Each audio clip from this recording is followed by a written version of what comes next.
The exam वार में आपका स्वागत है। आज की इस वीडियो में हम बात करेंगे अभिलेख, ताम्रलेख, शिलालेख एवं प्रशस्तियों पर।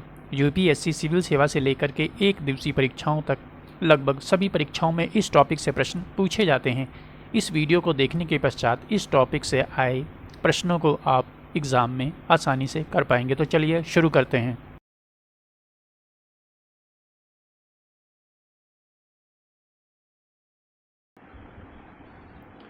क्वेश्चन नंबर 1 है, यहाँ पर सुमेलित करना है। प्रशस्ति को उसके लेखक से इस तरह से प्रश्न पूछे जाते हैं।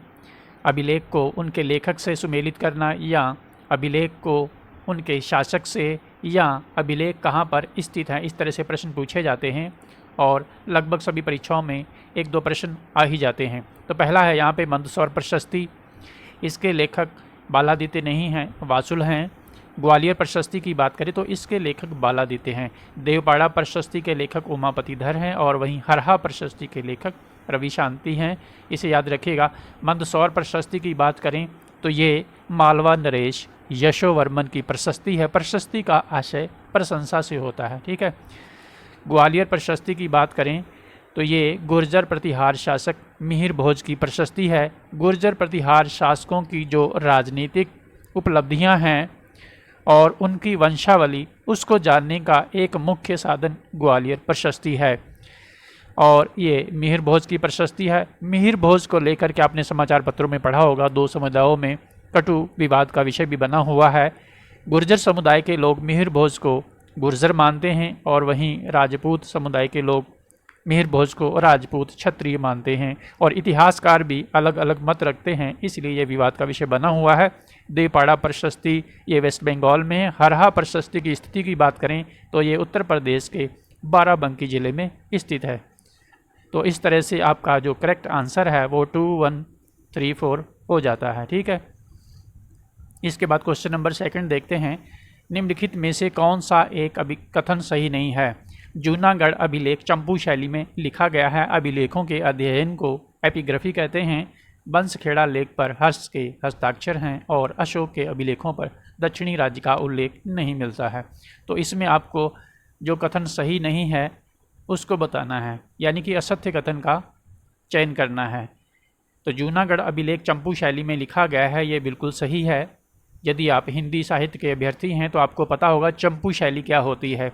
जब गद्य और पद्य दोनों का उपयोग एक साथ किया जाता है किसी लेख में तो उसे कहते हैं चंपू शैली, ठीक है। और चंपू शैली में रुद्र दामन, उसी का ये जूनागढ़ अभिलेख है, काफ़ी स्किल्ड था, निपुण था। अभिलेखों के अध्ययन को एपिग्राफी कहा जाता है, ये सही है, ठीक है। बंसखेड़ा लेख पर हर्ष के हस्ताक्षर मिलते हैं, बिल्कुल सही है। बंसखेड़ा लेख उत्तर प्रदेश के शाहजहांपुर ज़िले में स्थित है, और इस पर हर्ष के हस्ताक्षर तो हैं ही, हर्ष की वंशावली का पता भी इसी अभिलेख से चलता है। अशोक के अभिलेखों पर दक्षिणी राज्य का उल्लेख नहीं है, ये कथन सही नहीं है, ठीक है। अशोक के अभिलेखों पर चोल, चेर, पांड्या, सातवाहन और इसके साथ साथ एक विदेशी शक्ति ताम्रपर्णी का उल्लेख भी मिलता है। ताम्रपर्णी जिसका वर्तमान नाम श्रीलंका है, ठीक है। इसके बाद अगला प्रश्न देखते हैं। क्वेश्चन नंबर 3 है, निम्नलिखित युग्मों पर विचार करना है। अभिलेख और उनके लेखक, और आपको बताना है उपर्युक्त में से कितने युग्म सुमेलित हैं। इस तरह से यूपीएससी सिविल सेवा में प्रश्न पूछे जाते हैं। एहोल अभिलेख, इसके लेखक रवि कीर्ति ही हैं, ये युग्म सुमेलित है। कुमार गुप्त का मंदसौर अभिलेख, इसके लेखक वत्स भट्टी हैं, ये भी सही सुमेलित है। तालगुंड प्रशस्ति की बात करें तो इसके लेखक उमापतिधर नहीं हैं, कुब्ज नाम के लेखक हैं। और यशोवर्मन की मंदसौर प्रशस्ति की बात करें तो इसके लेखक श्रीपाल नहीं हैं।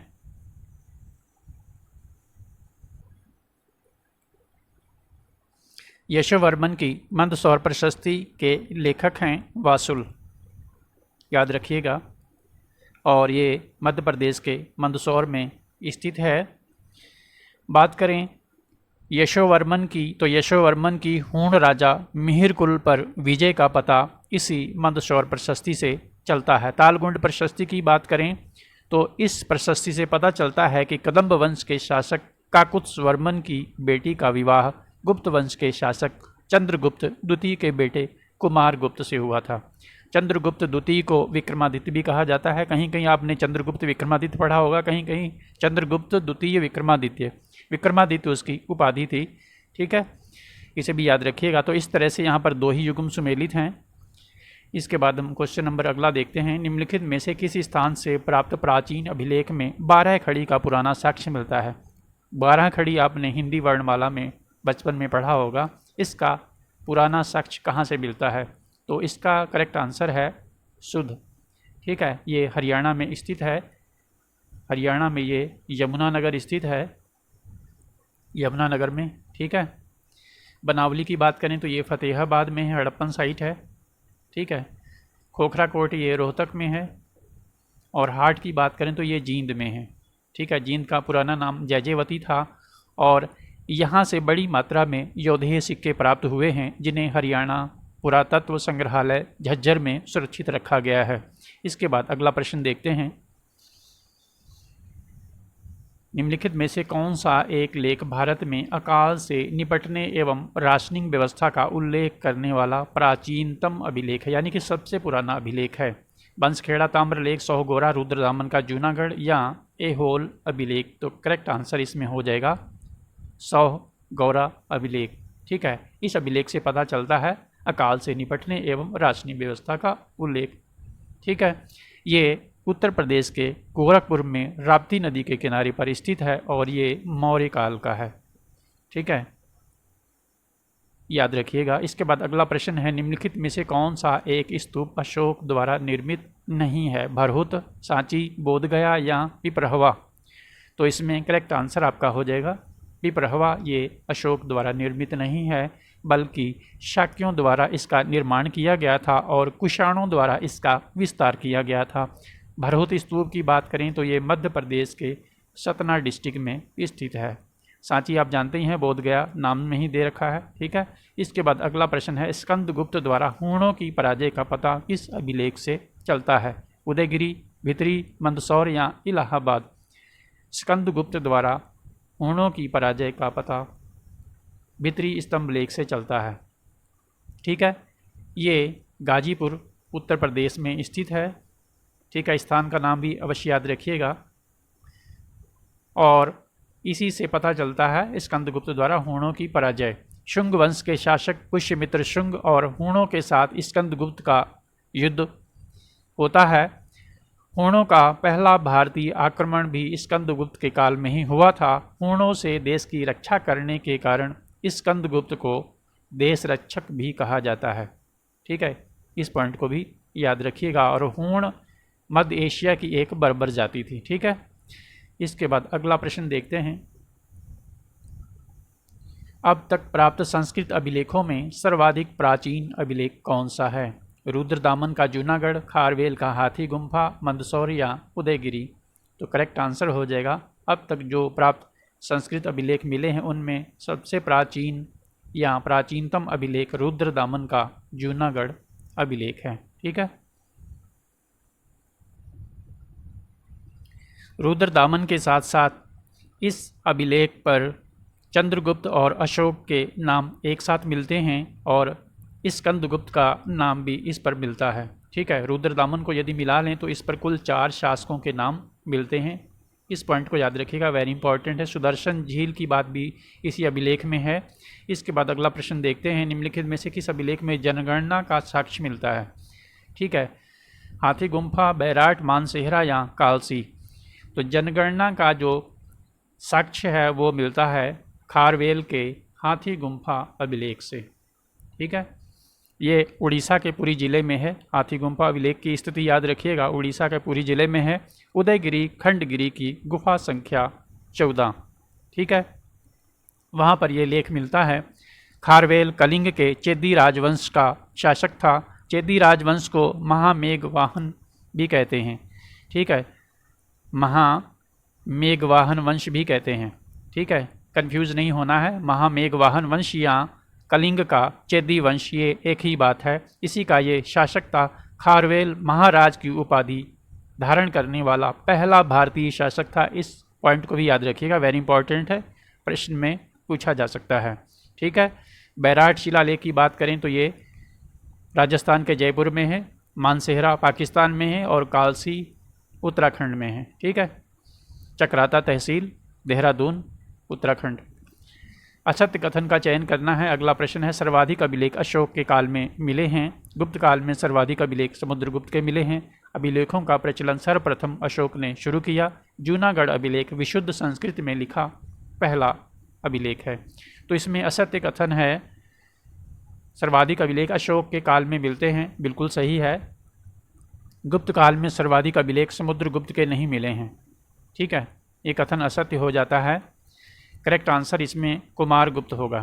ठीक है, कुमारगुप्त। अभिलेखों का प्रचलन सबसे पहले अशोक ने ही शुरू किया था, इसे याद रखिएगा। वन लाइनर में भी पूछा जा सकता है आपसे। जूनागढ़ अभिलेख ऊपर आप अभी देखे हैं, विशुद्ध संस्कृत में लिखा गया पहला अभिलेख है। ठीक है, गुप्त शासकों में कुमारगुप्त ने सबसे अधिक अभिलेख शुरू किए थे। ठीक है, सबसे अधिक अभिलेख कुमारगुप्त के ही प्राप्त होते हैं और सर्वाधिक प्रकार के जो सिक्के हैं वो भी कुमारगुप्त के ही मिलते हैं। ठीक है, इसको याद रखिएगा।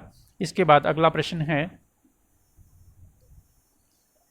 रुद्रदामन के जूनागढ़ अभिलेख में किन दो शासकों का एक साथ उल्लेख मिलता है? ऊपर आप अभी देख चुके हैं।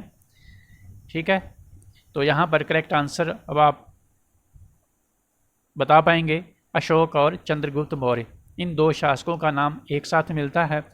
ठीक है, और तीसरा यहाँ पर जो शासक है वो है स्कंदगुप्त। ठीक है, और रुद्रदामन का ये अभिलेख है, तो रुद्रदामन को मिला लें तो कुल 4 शासकों का नाम जूनागढ़ अभिलेख में मिलता है। ठीक है, इसके बाद अगला प्रश्न है, कलिंग युद्ध का वर्णन अशोक के किस शिलालेख में मिलता है? पहले, दूसरे, 7वें या 13वें? तो इसमें करेक्ट आंसर 13वें शिलालेख हो जाएगा। ये प्रश्न कई बार पूछा गया है। ठीक है, इस लेख में दक्षिणी राज्यों चोल, चेर, पांड्या, सतीपुत्र और ताम्रपर्णी का उल्लेख भी मिलता है। इस बात को भी याद रखिएगा। ठीक है, इसके बाद अगला है, प्रयाग स्तंभ लेख में किस शासक के नाम का उल्लेख नहीं है? विष्णुगुप्त, जहांगीर, अशोक, समुद्रगुप्त?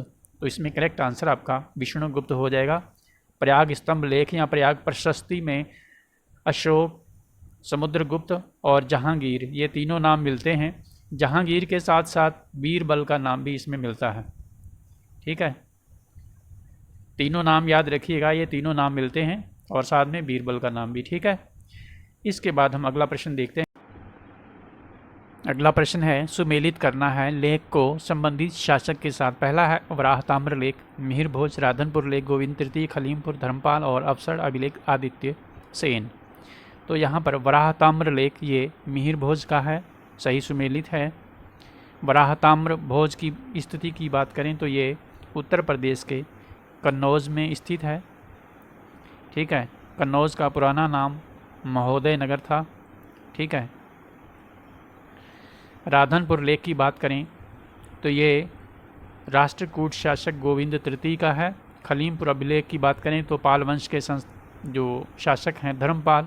अवसर अभिलेख की बात करें तो उत्तरवर्ती गुप्त शासक आदित्य सेन का ये अभिलेख है। ठीक है, तो इस तरह से आपका आंसर 1, 2, 3, 4 हो जाता है। ठीक है, इसके बाद अगला प्रश्न देखते हैं।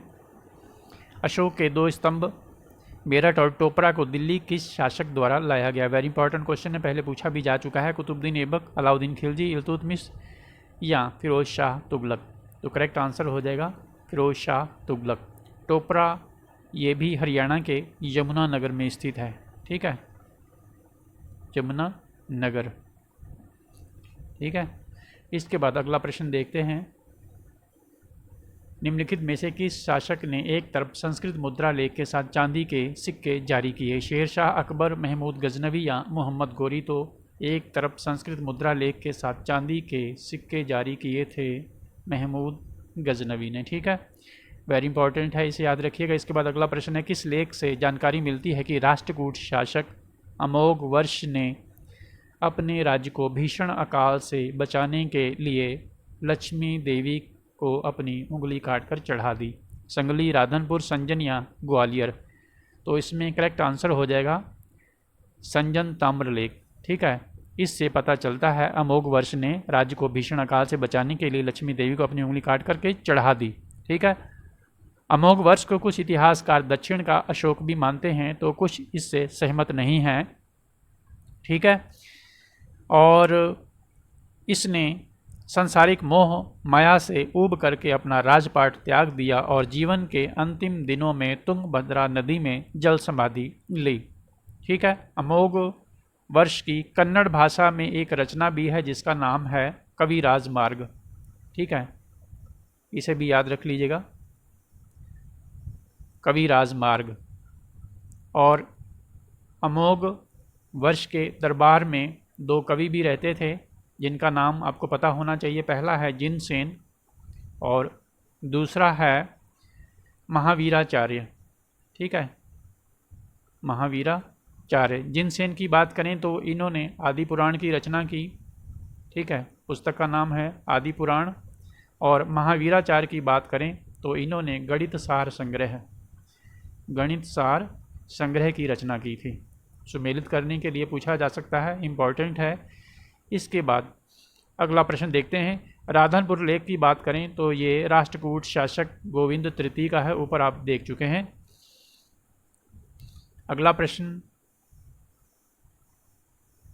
अभिलेखों को उनके स्थान के साथ सुमेलित करना है। पहला है यहाँ पर गढ़वा शिलालेख, दूसरा है कहोम, उसके बाद है इंदौर ताम्रपत्र और चौथा है भीतरी स्तंभ लेख। गढ़वा शिलालेख ये इलाहाबाद में है। कहोम स्तंभ लेख की बात करें तो ये गोरखपुर में है, कहीं कहीं देवरिया भी लिखा हुआ है। इंदौर ताम्रपत्र की बात करें तो उत्तर प्रदेश के बुलंदशहर में है। भीतरी स्तंभ लेख ऊपर आप देख चुके हैं गाजीपुर में है। ठीक है, और ये चारों लेख स्कंदगुप्त के हैं। ठीक है, इसे भी याद रखिएगा। स्कंदगुप्त के शासनकाल का अंतिम शिलालेख वो है गढ़वा शिलालेख। ठीक है, तो यहाँ पर 2134 ये आंसर हो जाएगा। ठीक है, इसके बाद अगला प्रश्न देखते हैं। निम्नलिखित युग्मों पर विचार करना है आपको। रूपनाथ लेख, सारोमारो, अहरौरा और गुर्जरा। आपको बताना है उपर्युक्त में से कितने युग्म सुमेलित हैं। रूपनाथ लेख की बात करें जबलपुर में। ठीक है, और सारोमारो की बात करें शहडोल में। ठीक है, और इसके अलावा गुर्जरा लेख ये मिर्ज़ापुर में है, अहरौरा लेख ये मिर्ज़ापुर उत्तर प्रदेश में, और गुर्जरा लेख मध्य प्रदेश के दतिया में स्थित है। तो इस तरह से ये चारों युग्म सुमेलित हो जाते हैं। ठीक है, अगला प्रश्न देखते हैं। लौरिया नंदनगढ़ स्तंभ लेख में किस एक मुगल शासक का नाम मिलता है। वेरी इंपॉर्टेंट क्वेश्चन है। लौरिया नंदनगढ़ स्तंभ लेख ये सबसे सुरक्षित स्तंभ लेख माना जाता है, बिहार के चंपारण में स्थित है। इस पर मुगल शासक औरंगजेब का नाम मिलता है। ठीक है, अगला प्रश्न है। राजा नंद का उल्लेख करने वाला अभिलेखीय साक्ष्य कौन सा है। खारवेल का हाथी गुम्फा अभिलेख। ठीक है, इस पर राजा नंद का उल्लेख भी है। ठीक है, तो इस अभिलेख में राजा नंद का नाम मिलता है, याद रखिएगा। इसके बाद कौन सा युग्म सुमेलित नहीं है। स्मारक और स्थान। सहेत में स्तूप, श्रावस्ती, घोषताराम, अयोध्या। यहाँ पर सहेत मेहत स्तूप की बात करें तो श्रावस्ती में है। रानाबर स्तूप की बात करें तो ये कुशीनगर में है। धमेक स्तूप ये सारनाथ में है। घोषिताराम मठ की बात करें तो ये अयोध्या में नहीं है, तो आपका आंसर बी हो जाएगा, ये कौशाम्बी में है। ठीक है, घोषिताराम मठ कौशाम्बी। अगला प्रश्न देखते हैं। भागवत धर्म से संबंधित प्राचीनतम अभिलेखीय साक्ष्य कौन सा है। तो भागवत धर्म से संबंधित प्राचीनतम अभिलेखीय साक्ष्य है हेलियोडोरस का बेसनगर अभिलेख। ठीक है, बेसनगर विदिशा मध्य प्रदेश में स्थित है। ठीक है, जूनागढ़ ऊपर आप देख चुके हैं गुजरात में। ठीक है, फतेहपुर का रेह, समुद्रगुप्त का इलाहाबाद। सती प्रथा का पहला अभिलेखीय साक्ष्य प्राप्त होता है मंदसौर से, जूनागढ़ से, सांची से या एरण से। तो इसमें सती प्रथा का पहला अभिलेखीय साक्ष्य में प्राप्त होता है एरण से। ठीक है, और एरण मध्य प्रदेश के सागर डिस्ट्रिक्ट में बीना नदी के दक्षिणी किनारे पर स्थित है। हूणों से लड़ते हुए भानुगुप्त गुप्त शासक, जो परवर्ती गुप्त शासक था भानुगुप्त, उसका सेनापति जिसका नाम था गोपराज, ये युद्ध में मारा जाता है और इसकी पत्नी सती हो जाती है। ठीक है, अतः सती प्रथा का पहला अभिलेखी साक्ष्य एरण को माना जाता है। ठीक है, इसके बाद अगला प्रश्न है, असत्य कथन का चयन करना है। अशोक के मास्की से प्राप्त लेख में अशोक का नाम पढ़ा गया। सही है, मास्की और गुर्जरा दोनों में अशोक का नाम पढ़ा गया। अशोक के लेखों को सर्वप्रथम जेम्स प्रिंसेप ने पढ़ा था, ये भी सही है। पुराणों में अशोक को अशोक वर्धन कहा गया है, ये भी सही है। अशोक के अभिलेखों में सर्वत्र उसे चक्रवर्ती उपाधि से संबोधित किया गया है, तो ये असत्य कथन हो जाता है, चक्रवर्ती से नहीं है बल्कि देवान प्रिय। ठीक है, देवान प्रिय लिखा है, देवान प्रिय। ठीक है, और इसके अलावा प्रियदर्शी, जिसे प्रियदर्शी भी कहते हैं। ठीक है, प्रियदर्शी नाम भी मिलता है। इसके बाद अगला प्रश्न देखते हैं। सुमेलित करना है यहाँ पर स्तूप को उसकी अवस्थिति के साथ। सांची स्तूप ये मध्य प्रदेश में है। पौनी स्तूप की बात करें तो ये गुजरात में नहीं बल्कि महाराष्ट्र में है, और देवनी स्तूप की बात करें तो ये गुजरात में है। गुंटनपल्ली नाम से ही आप देख रहे हैं ये आंध्र प्रदेश में स्थित है। तो यहाँ पर आपका जो करेक्ट आंसर है वो हो जाएगा 1324। ठीक है, 1324 डी में है, तो डी आंसर हो जाएगा आपका। ठीक, इसके बाद अगला प्रश्न है, निम्नलिखित में से कितने युग्म सुमेलित हैं। धान्यकटक स्तूप, धान्यकटक स्तूप आंध्र प्रदेश में है, सही है। संजेती ताम्रपत्र की बात करें गुजरात में है। ठीक है, पूर्ण शासक तोरमाण का संजेती ताम्रपत्र है। तालगुंड प्रशस्ति की बात करें तो ये तमिलनाडु में नहीं है बल्कि आंध्र प्रदेश में है। ठीक है, तो ये सुमेलित नहीं है। देपाड़ा प्रशस्ति की बात करें तो ये बिहार में नहीं है, वेस्ट बंगाल में है। ठीक है, तो इस तरह से दो ही युग्म सुमेलित हैं, बी आंसर हो जाएगा आपका। ठीक है, इसके बाद अगला प्रश्न देखते हैं। अगला प्रश्न है, निम्नलिखित में से किस चोल शासक के अभिलेख में अश्वमेध यज्ञ का विवरण मिलता है। राजधिराज प्रथम या राजराज प्रथम या राजेंद्र प्रथम या परांतक प्रथम। तो इसमें करेक्ट आंसर हो जाएगा राजधिराज प्रथम। ठीक है, ये चोल शासक है और इसके अभिलेख में अश्वमेध यज्ञ का विवरण मिलता है।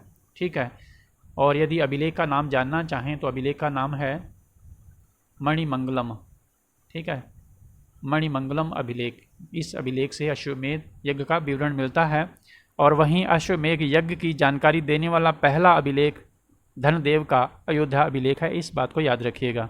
ठीक है, पहला अभिलेख की बात करें अश्वमेध यज्ञ की जानकारी देने वाला तो धनदेव का अयोध्या अभिलेख है। ठीक है, इसके बाद अगला प्रश्न देखते हैं। निम्नलिखित में से किस लेख से चंद्रगुप्त विक्रमादित्य की पुत्री प्रभावती गुप्त की शादी रुद्रसेन द्वितीय से हुई, इसकी जानकारी मिलती है। तो करेक्ट आंसर इसमें हो जाएगा पूना ताम्रलेख। ठीक है, पूना ताम्रलेख, इससे जानकारी मिलती है। रुद्रसेन द्वितीय वाकाटक वंश का शासक था। चंद्रगुप्त द्वितीय ने अपनी बेटी की शादी वाकाटक नरेश रुद्रसेन द्वितीय से की। ठीक है, इसका पता तो पूना ताम्र लेख से चलता है। ऊपर आप देख चुके हैं चंद्रगुप्त द्वितीय ने अपने बेटे कुमार गुप्त का विवाह किससे किया था, कदम्ब वंश के शासक काकुत्स्वर्मन की बेटी से। ठीक है, और उसका पता हमें कहाँ से चलता है, ऊपर आप देख चुके हैं तालगुंड अभिलेख से। ठीक है, तो ये थे अभिलेखों, ताम्रलेखों और प्रशस्तियों पर आधारित मोस्ट इम्पॉर्टेंट, मोस्ट एक्सपेक्टेड प्रश्न। अगली वीडियो में सिक्कों पर बात करेंगे, एंशिएंट और मिडीवल हिस्ट्री। ठीक है, उसे भी अवश्य देखिएगा। चैनल को यदि पहली बार विजिट कर रहे हैं तो सब्सक्राइब अवश्य कर लीजिएगा और बेल आइकन को प्रेस करना ना भूलिएगा ताकि कोई भी वीडियो आप मिस ना करें। वीडियो को लाइक भी कर दीजिएगा। वीडियो को देखने के लिए आपका बहुत बहुत धन्यवाद। आपका दिन शुभ हो।